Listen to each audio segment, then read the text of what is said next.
सुलू काय झालंय ग तुला? तू कधीपासून असं वागायला लागलीस? काय चुकीचं वागते मी दादा? काय बरोबर वागलीस ते सांग. तू बाहेर जे काय वागलीस ना ते मला अजिबात आवडलेलं नाहीये सुलू. अगं ती फॅमिली गरीब आहे, माहितीये ना आपल्याला. आपण जर त्यांच्याशी असं वागलो तर त्यांच्यावर किती दडपण येईल हे सगळं कळतंय तुला. न कळण्यासारखं करू नकोस.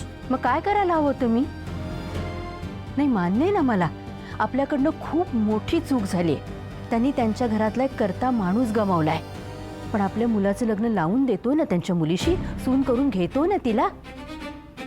दरवेळेला त्यांच्या होला हो करून आपण अन्याय नाही करत आपल्यावर. असा कुठला अन्याय झालाय आपल्यावर? आता तो खरंच कळत नाहीये का? दरवेळेला त्यांच्या होला हो करायचं, त्यांच्यासमोर मान झुकवायची, आपण पडती बाजू घ्यायची. हा अन्याय नाही करे आपल्यावर? मान्य आहे दीपची चूक झाली, पण म्हणून प्रीती, तिची आई, तिची बहीण यांच्या सगळ्या अटी मान्य करायच्या का आपण? हा अन्याय नाही आपल्यावर. हे बघ, आत्ता तो मुद्दाच नाहीये. माणसांनी परिस्थितीनुसार वागायला हवं असं मला वाटतं. त्या ऐन साखरपुड्यामध्ये त्या एकट्या मुलीवर किती प्रेशर असणार, ही परिस्थिती आपण समजून घ्यायला नको? दादा, ती माणसं गरीब आहेत म्हणून आपण दरवेळेला पडती बाजू घेतो आणि त्यांच्यावर उपकार करतो. त्यामुळे ना हे नातं असं उपकाराच्या ओझ्याखाली दडपलं जात आहे रे. आणि आपण जर असंच वागत राहिलो ना तर हे नातं उपकाराच्या ओझ्याखाली बाहेरच पडणार नाही रे कधी. आणि याचा त्रास ना प्रीतीला, स्वराजला, आपल्या कुटुंबाला सगळ्यांनाच होईल. आणि आपल्या अशा वागण्यामुळे त्यांना सतत लक्षात येईल की आपण आपल्या घरातला एक माणूस गमावलाय. किती त्रास होईल रे त्यांना या सगळ्या गोष्टीचा. मान्य आहे झाली चूक आपल्याकडनं, पण ती सुधारण्याचा प्रयत्न केला ना आपण, नात्याचा हात पुढे केला ना. आता होऊ दे की रे सगळं नॉर्मल. बघ ना, किती वर्षांनी आपल्याकडे एक छान कार्य होतंय. अरे स्वराजचं लग्न होतंय, त्याचं साखरपुडा आहे आज. त्याच्या पण काही इच्छा असतील, आकांक्षा असतील. अरे त्याच्या काय, माझ्याही आहेत. तुला माहिती आहे दादा, एकदा ना तो बोलता बोलता असं मला म्हणाला होता, बाबांच्या हातात जशी अंगठी ना तशी मला करून घ्यायची. एवढी छोटीशी इच्छा आहे त्याची, ती पण अशी आपण वाऱ्यावर सोडून द्यायची का?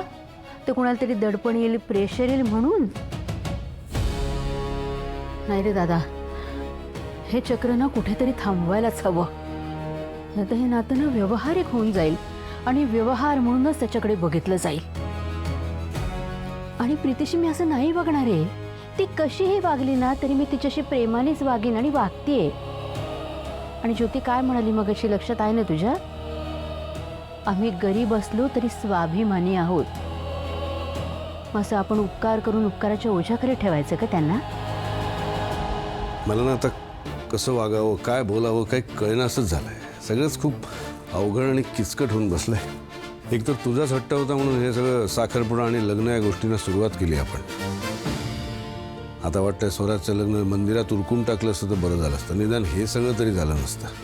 ठीक आहे, ज्योती लवकर आली तर ठीक आहे, नाही तर मग नाही आली तर काय? अंगठ्या घालून मोकळे होणार आहोत का आपण? अरे ज्योती बहीण आहे तिची. अंगठी आणायला गेले, अंगठी घेऊन परत आले आणि तिच्या लक्षात आलं की अंगठी घालण्याचा कार्यक्रम आधीच उरकला गेलाय. काय वाटेल रे तिला?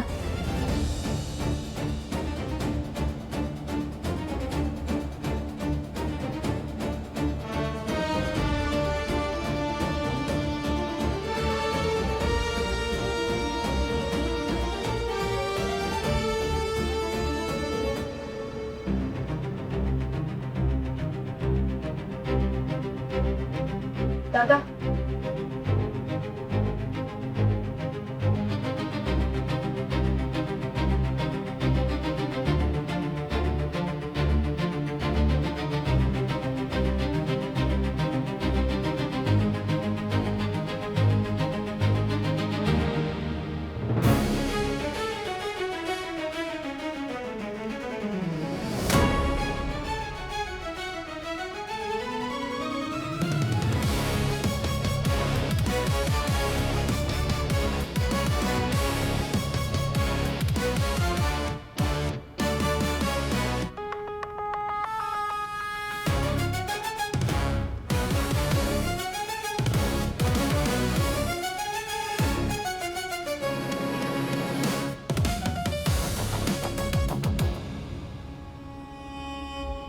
मॅडम मॅडम,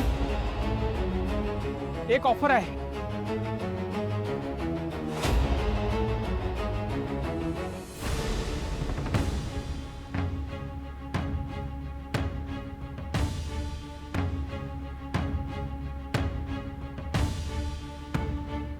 ते झालं ते खूप चुकीचं झालं. आधीच प्रीतीची सगळी फॅमिली काही ना काही त्रास सहन करतेच आहे, त्यात हे आणखी. प्रीतीला खूप वाईट वाटत असणार. मला त्यांच्याशी जाऊन बोलावंच लागेल, पण कसं बोलू?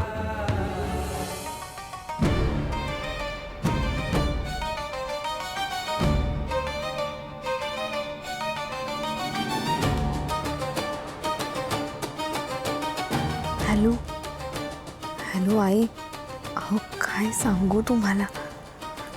अहो अंगठी अचानक गायब झाली म्हणून इथे इतका मोठा किंवाच क्रिएट झाला होता ना. हा म्हणजे ज्योतीवर या सगळ्यांचं थोडंसं प्रेशर आलं होतं, पण आपण जसा प्लॅन केला होता तसा आपला प्लॅन व्यवस्थित वर्क झालेला आहे.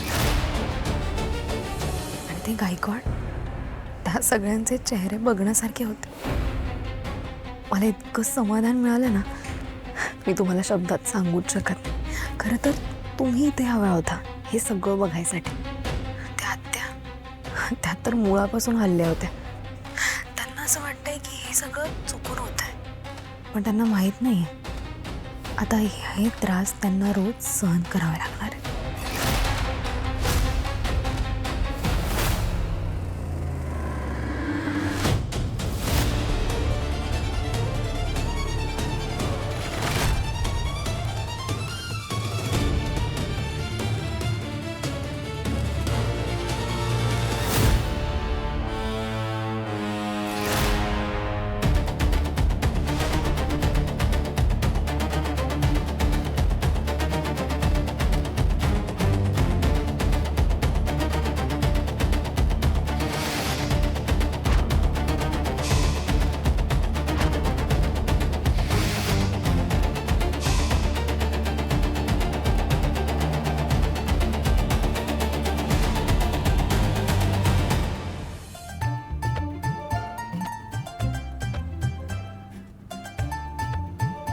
मॅडम, ही अंगठी दिसते एकदम घसघशीत, पण हे ना ह्यात थोडी गडबड आहे. मॅडम, हे तुम्हाला कळणार नाही, पण आमच्या सोनाराच्या नजरेने हे सुटणार नाही. कसली गडबड आहे पण?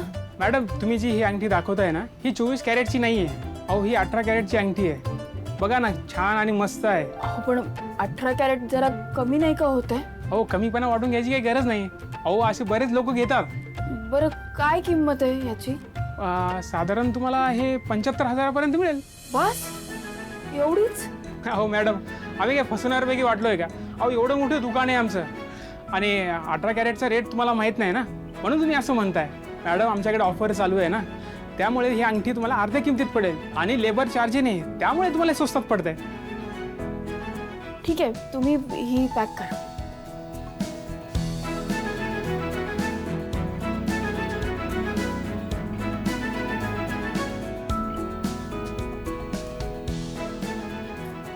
धन्यवाद.